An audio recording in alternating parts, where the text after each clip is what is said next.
El siguiente podcast es presentado por APEC Hospital de la Ceguera. En este episodio conoce en voz de la doctora Mariana Martínez Castellanos cómo la unidad de retina pediátrica, única en América Latina, ha cambiado la vida de nuestros pacientes más pequeños. El tamiz visual podría salvar la visión de tu bebé. Cuidar su vista significa darle una vida de oportunidades y de derechos humanos. ¿Y tú, cómo cuidas la salud oftalmológica de tu bebé? Episodio 22. En URP damos luz para el futuro. Bienvenidos a un episodio más del podcast Miradas que Perciben Diferente. Soy Jessica Vázquez y hoy estoy muy emocionada porque tenemos en cabina a una invitada de lujo. En pocas palabras, una eminencia de la oftalmología, la doctora Mariana Martínez Castellanos, quien actualmente es médico adscrito al servicio de retina pediátrica en la Asociación para Evitar la Ceguera en México. Doctora, bienvenida, gracias por aceptar la invitación a este proyecto. Hola, muchísimas gracias por la invitación, Jessica, y bueno, pues vamos a platicar. Estoy para contestar todas las dudas. Muchas gracias. Esto nos va a ayudar a despejar todas las dudas de nuestros escuchas. Y vamos a iniciar. ¿Por qué es importante la unidad de retina pediátrica para la Asociación para Evitar la Ceguera en México, doctora? Bueno, era un hueco que había porque oftalmólogos pediatras tienen un conocimiento de retina que es solamente médico y no de todas las patologías. Y los retinólogos usualmente nos formamos para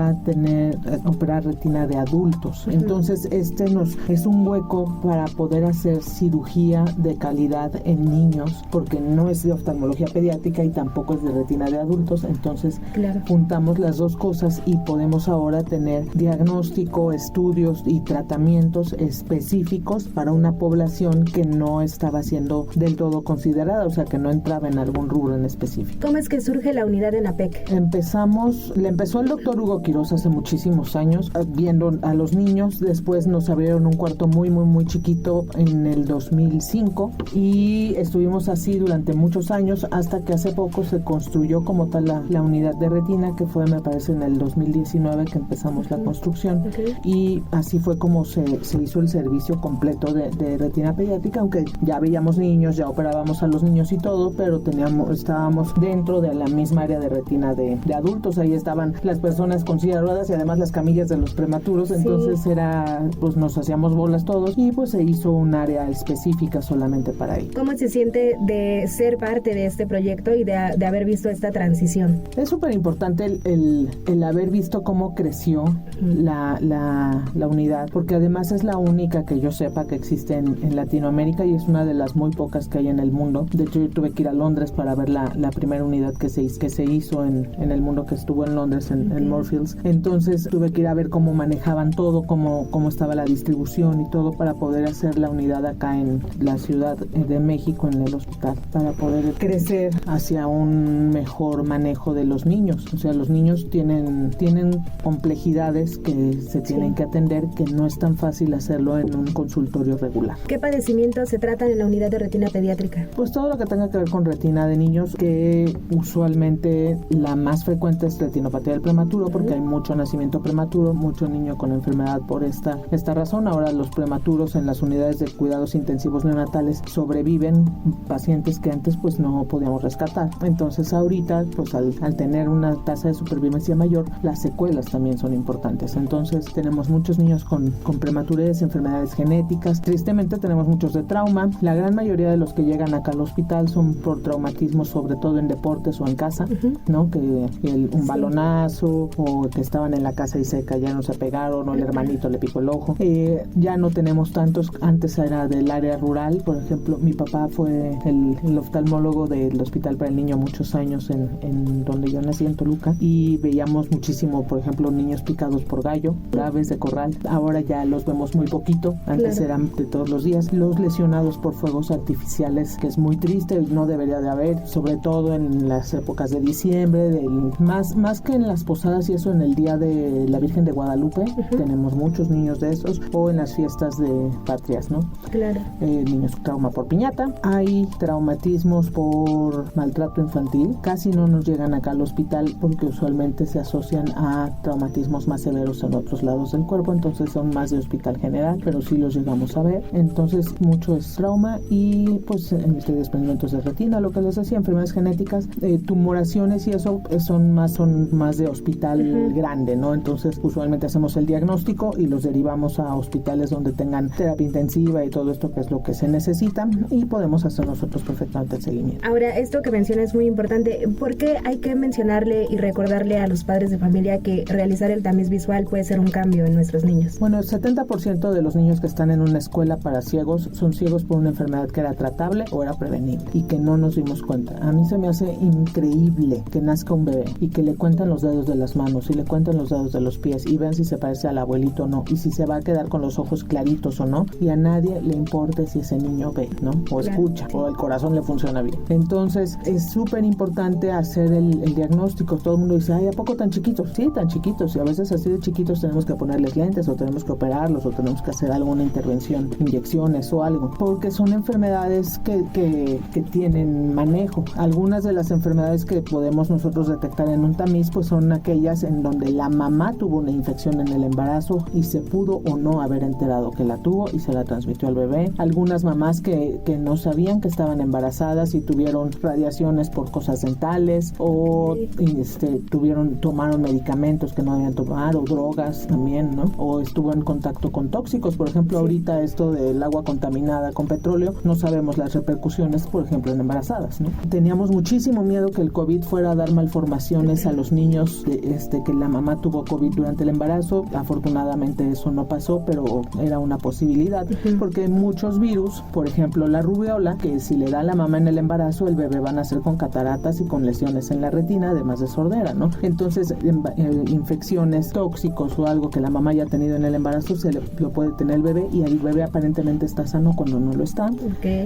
Tumores congénitos, o sea, algunos son mala suerte, algunos son herencia, algunos embarazos muy complicados en el parto llegan a tener lesiones en los ojos cuando no pasan bien por el canal de parto, se retrasa la cesárea o uso de forceps. Todavía hay lugares donde llegan a usarlos y se lastiman los ojitos del bebé. Nacimiento prematuro, obviamente, pero o también tenemos muchas lesiones por remedios caseros que les ponen manzanilla, árnica. O sea, los bebés tienen lagañas y es normal, igual que los adultos. Entonces amanecemos con algo en la gañita y no es una infección, y entonces les empiezan a poner leche materna, manzanilla y cosas, y podemos llegar a tener hasta perforaciones. Entonces sí, también al pasar por el canal del parto se pueden contagiar con alguna infección que tenga la mamá, que igual puede o no saber que la tiene. Entonces todo eso lo tenemos que ver en un tamiz. ¿Y cuál es el periodo ideal para realizar esta prueba visual? Es exactamente al mes de nacido. No hay más. No hay más. O sea, podemos verlos más tarde o más temprano, pero lo ideal es exacto al mes de nacido,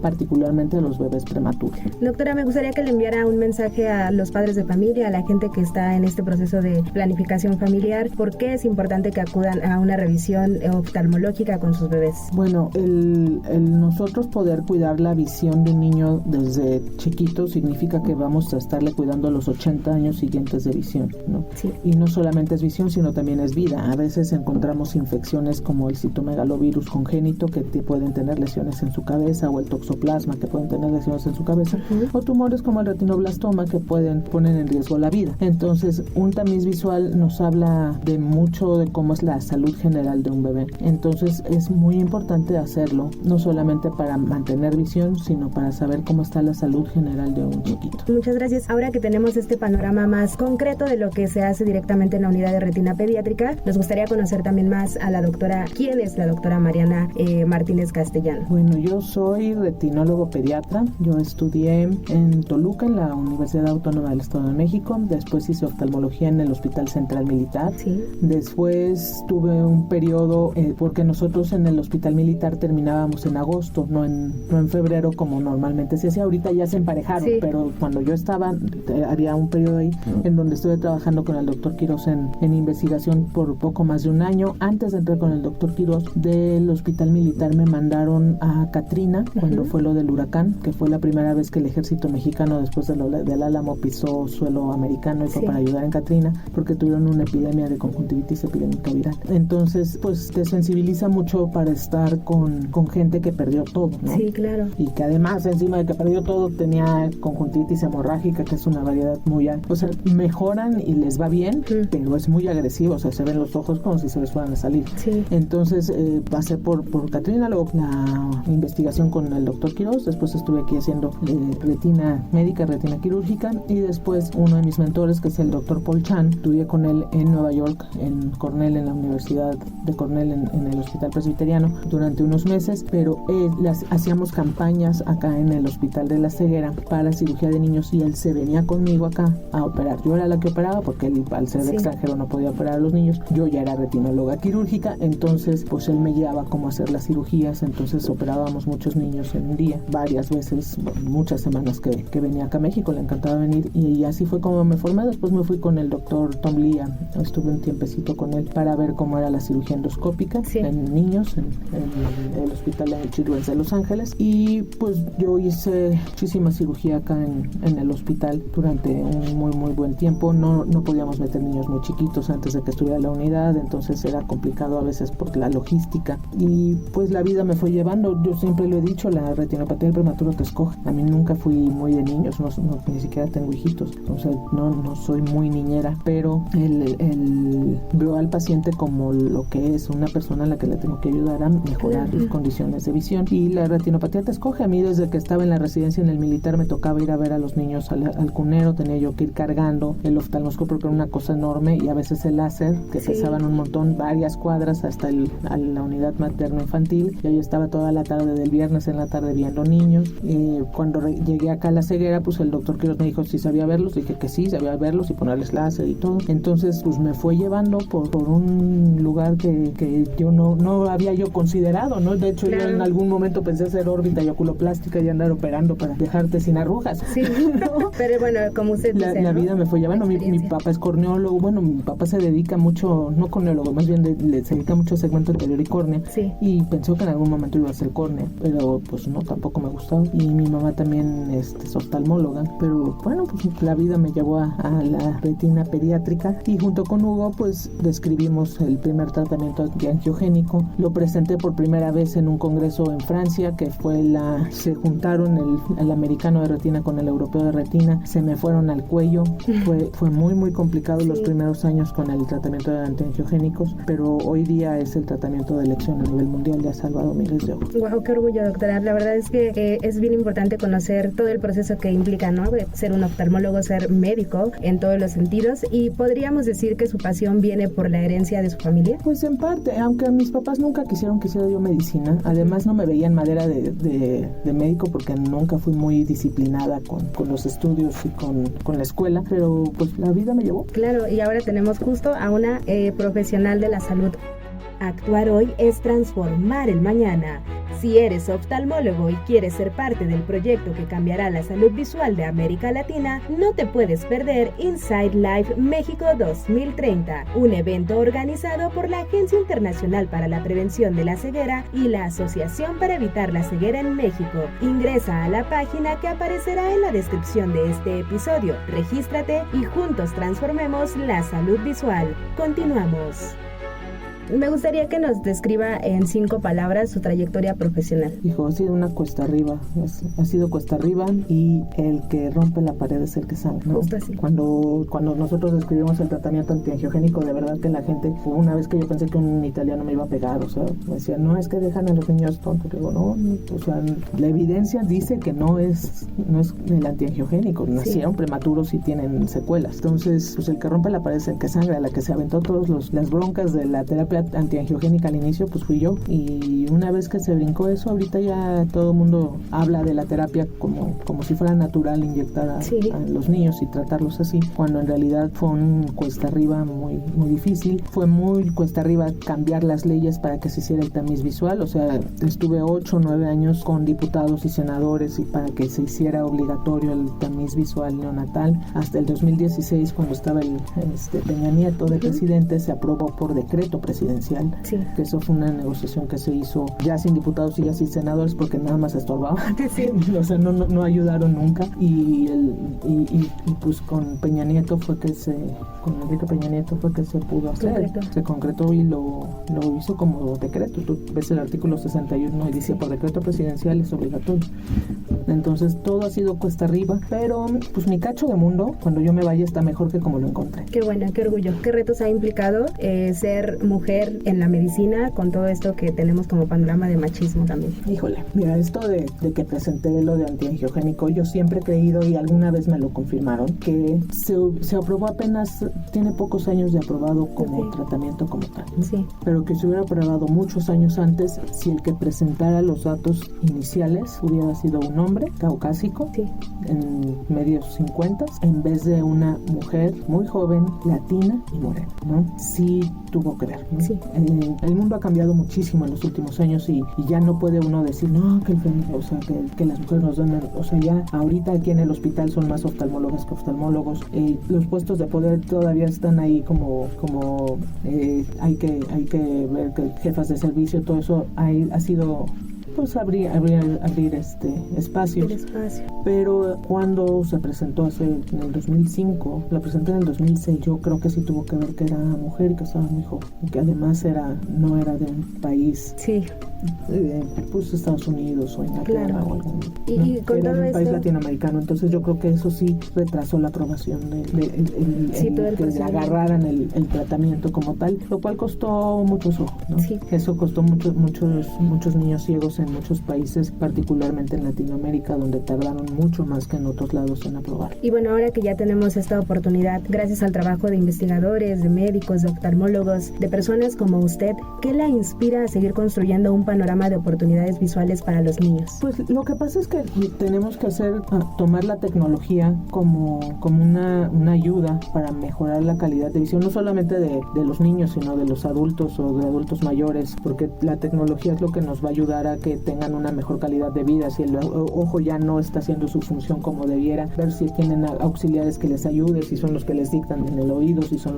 los lectores, o sea, hay muchos, ¿no? Por ejemplo, hay uno que da descargas en la lengua, que está conectado a unos tenis para avisar si viene un escalón o hay alguna cosa, ¿no? Okay. Entonces a lo mejor no están viendo con los ojos, pero la tecnología te puede ayudar para tener un mejor acceso a educación, a trabajos, a otras cosas, ¿no? Entonces sí, yo abrazo mucho la inteligencia artificial, que es un arma de doble filo. Sí. Abrazo mucho el poder desarrollar nuevas tecnologías que nos hagan sentir o ver con la piel, o ver con el oído, o ver con la lengua y la saliva, ¿no? Que es un buen conductor de electricidad, ¿no? Entonces sí, yo creo que nuestra labor es hacerles la vida más fácil a los pacientes, y no solamente se acaba en una operación, ¿no? De hecho, la operación para un niño que se le desprendió la retina para que nada más vea luz, bueno, pues la visión de luz les dice cuándo es día, cuándo es noche, el ciclo circadiano para la liberación de hormonas y todo eso, pero es el principio de un camino muy largo para que ese niño pueda ir a la escuela, para que ese niño pueda trabajar, pueda tener una familia, ¿no? Sí, definitivamente. ¿Cómo ha combinado su trayectoria profesional con la vida personal? No hay equilibrio, o sea, no hay manera. No hay equilibrio. O te dedicas a uno o te dedicas a la otra. Sí, claro. ¿Y cómo se siente con esta parte en la que usted, obviamente como médico, está enfocada en la oftalmología, en la investigación, pero también tiene una vida afuera? Es que mi vida de afuera es muy limitada. O sea, casi todo es oftalmología. Por eso te digo que no hay equilibrio. O sea, sí tengo mi familia, mis amigos, la mayoría de mis amigos cercanos o son los que hice cuando estaba yo en la primaria, secundaria, o son oftalmólogos, ¿no? Mucho retinólogo. Claro. Pero sí, el equilibrio es difícil de encontrar, ¿no? Yo si hubiera tenido hijos estaría muy conflictuada de estar con ellos acá. Sí, tengo una amiga que es retinóloga y todo, y le regalé una libretita que se llama la libreta de las culpas, ¿no? Porque te da culpa porque le das pecho, pero te da culpa si le das no le das pecho, le das fórmula, y te da culpa si vas a trabajar, pero también te da culpa si estás con el bebé pero no estás viendo pacientes, y te da culpa. Entonces le regalé su libretita de las culpas. Sí. Yo no tuve niños, pero sí, de repente digo, híjole, es cumpleaños de mi mamá y estoy en un congreso, en una conferencia y a lo mejor debería estar con mi mamá. Sí, ¿no? Sí, claro, también retador en esa parte. Doctora, ya para ir finalizando, ¿qué necesitamos para reducir la ceguera infantil? ¿Cómo la podemos prevenir? Prevenir es la mejor medicina, es la medicina preventiva siempre. El tamiz visual es importantísimo, el buen control del embarazo, o sea, en el embarazo poner las vacunas de toxoide tetánico, difteria, poner las vacunas de influenza, antes de embarazarse tener el cuadro de vacunación completo, por ejemplo el de rubiola. El embarazo debe ser planeado, ¿no? El embarazo debe ser planeado. Muchos prematuros son prematuros porque son hijos de madres adolescentes de 13, 14 años, entonces el embarazo es algo que debe de ser con un plan, y desde ese plan empieza la salud visual. Igual embarazada debe tener una dieta, no está comiendo por dos, está comiendo para que el niño se desarrolle bien, y tiene que tener nutrientes de buena calidad en suficiente cantidad. Y nutrientes de buena calidad no es el antojo que tenga, ¿no? Sí. Es más bien que su plato esté lleno de colores, o sea, hojas verdes, vegetales naranjas, vegetales rojos, vegetales verdes que tienen los betacarotenos, vegetales amarillos, ¿no? Pocas frutas, más bien escoger las vitaminas que quiere. Desde ahí empieza la salud visual, desde un embarazo saludable y haciendo sus chequeos, parto o cesárea, escoger bien. Si se empieza a complicar o algo, pues pasar a cesárea, no, porque muchos están que a fuerza parto. Hacer un buen estudio de la vía vaginal para un parto, para saber que no haya infecciones. O sea, el embarazo es la clave para un nacimiento de un bebé sano, y una vez que tienes el bebé, estarle revisando sus ojos. La cartilla de salud infantil, la de 0 a 9 años, que es una cartilla que ha estado por muchísimos años en México, no es solamente de vacunas. Si la abren, van a ver que ahí vienen todas las revisiones que debe de tener del dentista, del ortopedista, de cuando levanta la cabeza, cuando empieza a caminar. Esa cartilla tiene que estar llena, completa, como álbum Panini. Es una muestra de amor tener su cartilla llena, toda, que la vio el pediatra, que la vio el dentista, que lo vio el cardiólogo para el tamiz cardiológico. Una muestra de amor a su bebé es tener una cartilla completa. No es nada más del pediatra, hay muchos médicos más que los tienen que ver. Doctora, nos falta tiempo para abordar un tema tan importante como este. Sin embargo, agradezco infinitamente la disposición con la que siempre nos apoya para despejar las dudas de nuestros escuchas. La prevención de la salud visual en nuestros niños puede marcar la diferencia para tener adultos sanos. ¿Dónde la podemos encontrar? Estoy aquí en el Hospital de la Ceguera, y mis redes son Retinopatía del Prematuro México o Retina México. Ahí me pueden encontrar. Ahí tienen la información de la doctora Castellanos. No olviden que pueden seguirnos en nuestras redes sociales. Nos encuentran como @APEC Hospital de la Ceguera. Nuestra página oficial www.apec.org.mx y la línea telefónica 5510-841400. Agenden una cita y conozcan el estado de su salud visual. Eso es todo por hoy. Nos escuchamos en nuestra siguiente emisión, y recuerden compartir este podcast que producimos y realizamos con mucho cariño para todos ustedes. Doctora, muchas gracias. De nada, un gusto. Hasta la próxima. Este podcast fue una emisión original de APEC. Síguenos en nuestras redes sociales. Encuéntranos como @APEC Hospital de la Ceguera. Hasta la próxima.